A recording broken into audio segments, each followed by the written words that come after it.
Pourquoi Sonko aussi médiocre en termes de niveau d'intellectuel, de son niveau d'intellectuel et Diomaye, pourquoi ils ont pu réussir à trahir la population sénégalaise, surtout la jeunesse sénégalaise, avec des idées aussi médiocres, aussi bas, aussi moches. Il y a des responsabilités. Ils font partie des responsables parce que leur but c'était ça, moi trahir. Dig leen duñ dul def souvent samay dégg sénégalais naan liñ leen dig mënuñu ko, non seulement mënuñu ko mais dafa mënu nekk parce que ça existe déjà, comme la candidature des postes de plus haut niveau. Il y avait des concours avant, à l'époque, avant Macky Sall et sous le règne de Macky Sall, il y avait des concours pour les postes de directeur et de DG. Ça existe déjà. Donc, ça existe déjà. Les Sénégalais, parce que les journalistes ne font pas leur boulot. Et les autres politiciens qui restent, les opposants, ils devraient conscientiser leur mieux en leur disant que, mais qui lui dit que ça existe déjà. Appel à candidature, ça existe déjà au Sénégal. Depuis combien d'années? Ça fait très longtemps, ça existe déjà. Macky Sall ne l'a jamais violé. Ça existe toujours. L'autre chose, ils ont envie de trahir et de tromper. Donc ils sont responsables. Ils sont actuellement. Responsabilité, il y a parents yi jur xale yi, eux aussi, à mon avis, c'est les premières responsabilités. Parce que ni avec leur médiocrité, ils ne devraient pas réussir à tromper cette jeunesse aussi brillante, aussi talentueuse, aussi compétente. Ils ne devraient pas le réussir. Pourquoi ils l'ont réussi? Parce qu'il y a un problème. Dans notre éducation de base, ces 20 dernières années, il y a un problème, un très sérieux problème. Yaru xale yi ci ñaar fukki at yi ñu génn problème bu sérieux moo ci am. Xale yi yaratuñ leen. Yar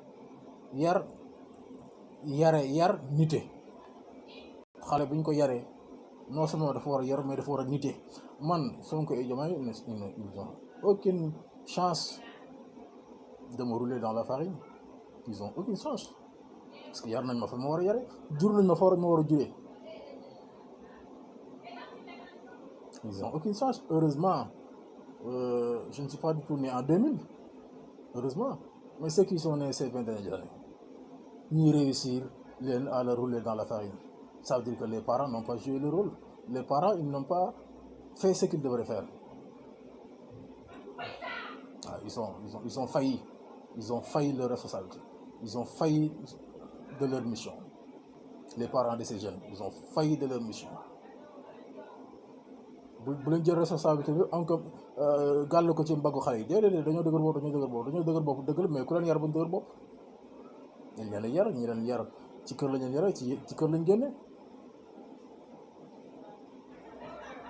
ñi leen yar ñan lañ ba tax médiocrité bi nga xam ne bi nekk ci ñii bi ñuy incarné même bu ñu leen joxee pouvoir médiocrité boobu ci la ñuy wéy ci la ñuy continuer buñ leen mënee nax dëgg-dëgg il y a un danger dans notre éducation, dans les foyers, dans les écoles, dans la société, dans les lycées, dans les universités. Il y a un sérieux problème. Les parents n'ont pas joué le rôle. Ils ont failli. Ils sont faillis de leur mission. Donc ils sont les premiers responsables. Le deuxième responsable, avant le troisième responsable du Sonko et de Diomaye, le deuxième responsabilité, c'est l'État. Qu'est-ce que l'État a fait pour l'éducation des enfants? Qu'est-ce que l'État a fait? Pas grand-chose. Mais big kaye, mais loolu kese mënul yar xale boo def ko nit njaay mënul nekk. Ñun à l'époque ñun ñi nga xamante ni ñoo ne juste après 80. Mais dans les maisons, c'était comme dans les camps dans nos maisons, ce qui se passait là-bas, l'ordre qui régnait là-bas, mais c'était comme dans les camps militaires. Mag buy wax da ngay déglu bu lekk jotee mag mi ñëwul kilifa gi ñëwul toog mais bool bi kenn du ko ubbi xale buy lekk day téye bool xale bu waxee dañ koy jox kàddu xale buy toog dañ koy defarloo toogaayam xale buy yëkkati baat ci kanam mag day wax ndànk xale du jubanti mag